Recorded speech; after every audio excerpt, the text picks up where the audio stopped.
Well. Zach LaVine has now been reported to be out for 3 to 4 weeks now. I gotta let y'all know what I think about it. But you gotta hear the music first. Cognac, gang.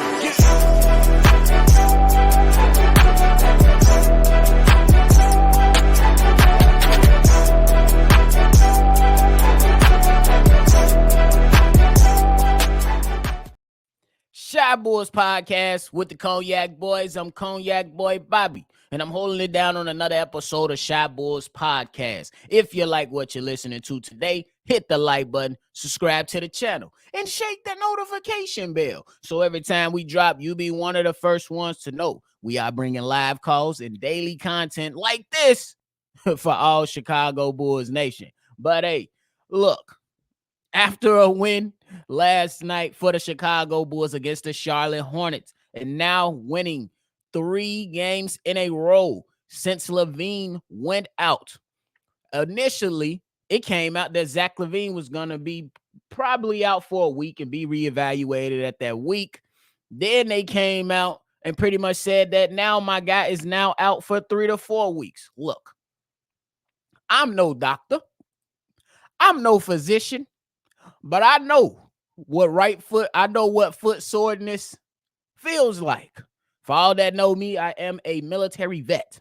For all that know me. And all those know that when you got to do ruck marches or run 5Ks in them big ass boots, you know some right foot soreness. Now, I know basketball is a little bit more physical, and it requires a little bit more agility to run back and forth instead of just running distance. You know what I'm saying? It's a little bit different. So the tweak could be different. Again, I'm no doctor, but it sounded a little. I'm not saying the man is faking the injury. Let's make that clear. I'm not going to play around about that.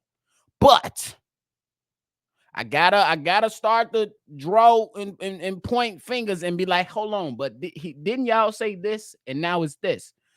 But he is out for 3 to 4 weeks. Me personally, I'm going to say this and I'm going to say it clear. Zach LaVine, get healthy, my boy.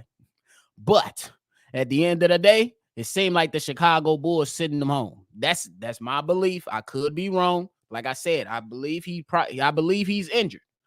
But I do believe with seeing Zach LaVine play with a jacked up wrist, play with a jacked up knee in one season, and he played through it, came back.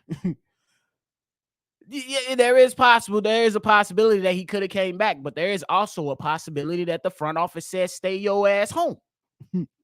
That's how I'm looking at it. Because let's look at the timeline. Zach LaVine comes out and makes the trade, the trade request. He comes out and make the trade request. It then starts to disappear on the basketball court in several games. Y'all remember those? I do. Against the Brooklyn Nets, 2 times against the Miami Heat when he dropped 13 points back to back.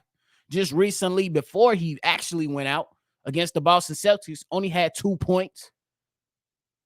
And reports came out and pretty much said that the front office has been ticked off regarding Zach LaVine's behavior. Remember him walking off on the PR person? The front office was ticked off about that. Him and Billy Donovan had to sit down and have a parent-teacher conference together. So, look, I think the writing is on the wall at this point. He's gone. And I also believe that it's the right thing to do, bro. Like, I'm not going to sit here and say that the guy faked this injury. I'm just going ahead and going off what my eyes have been telling me and what has been posted in the news to where I believe, yes, he might be injured. But there's no way that the team wants to see him on the floor again. That's just my belief. We could possibly see him on the floor again. But as of right now, I don't believe that they want to see this guy on the court with this team right now. I don't believe that. Because as of right now, their last 3 games, the Bulls are playing better. The ball is moving a lot better. You're allowing the young guys to emerge. You're seeing Kobe White put up solid performance after solid performance and be a leader for the Chicago Bulls. At least one of those young guys. I'm pretty sure he's still going to show respect to the veterans like Nikola Vucevic and DeMar DeRozan, but he is becoming one of the leaders now. And then you seeing Ayo Dosunmu with his consistent contributions. You're seeing Patrick Williams become more confident. You even found minutes in last night's game for Dalen Terry. Dalen Terry got some minutes last night, y'all. Julian Phillips has been getting some minutes.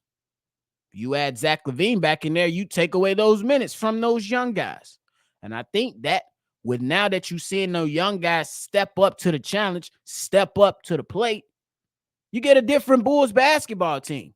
Was it all pretty last night? Absolutely not. Let's keep it a buck. It wasn't all pretty. But the biggest thing is that these guys competed.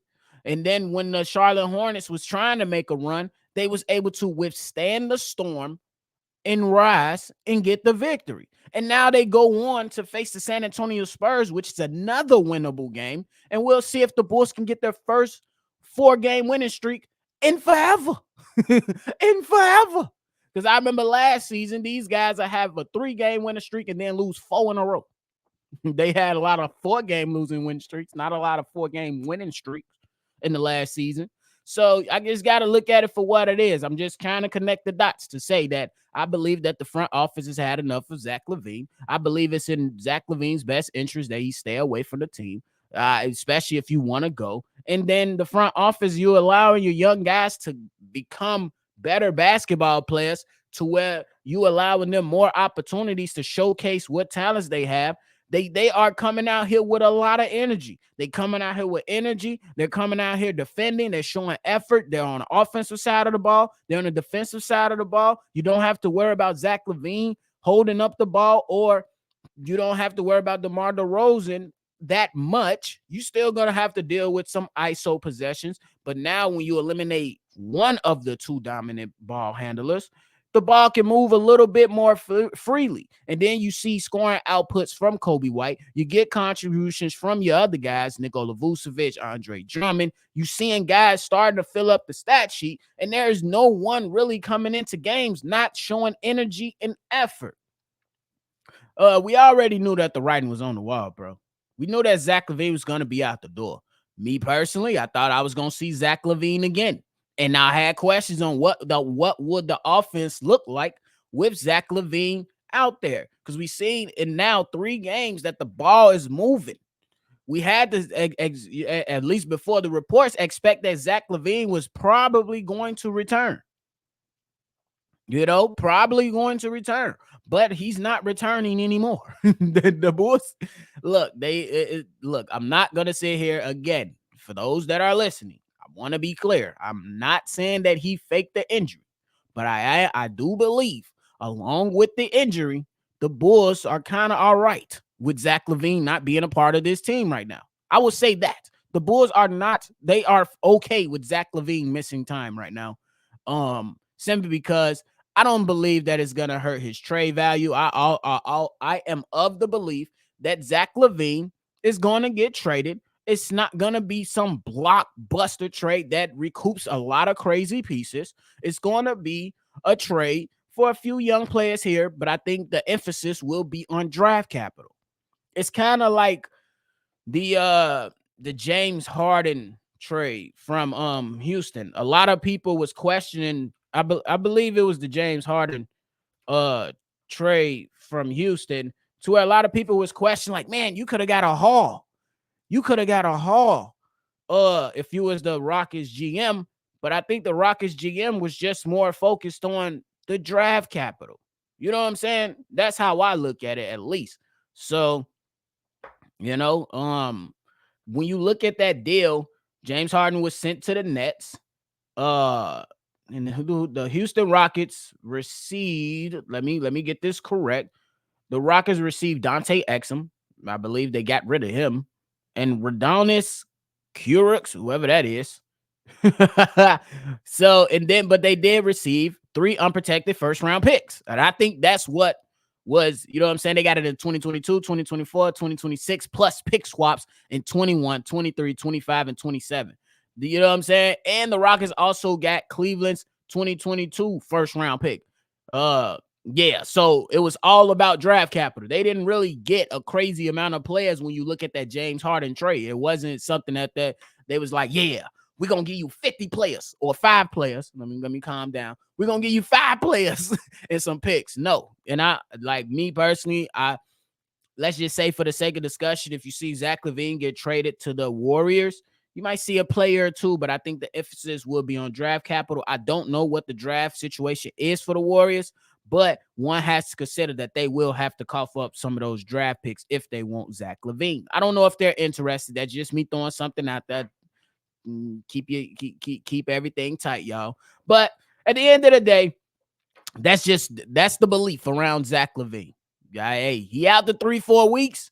Now you get more of a sample size of your young guys to see what they could provide to the team. So far, so good. 3-0 since Zach LaVine has been on the bench. Going for 4-0 tomorrow against the San Antonio Spurs. And then who knows what goes on from there. The Chicago Bulls now have a decent record. They moving up.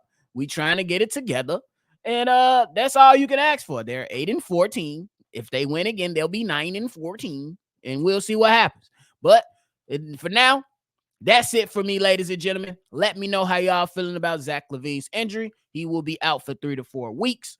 And y'all go ahead and hit the like button, subscribe to the channel if you haven't done so already. We are bringing you all the latest news and fire content with live calls for every single game. If we can't make it, we'll make it up for you. But hey, that's it. And call in if you want to be a part of a mailbag episode. The number is 773-242-9219. It's another episode of Shy Bulls Podcast. I'm Bobby. I'm going to catch y'all on the next one for sure. Cognac. Gang.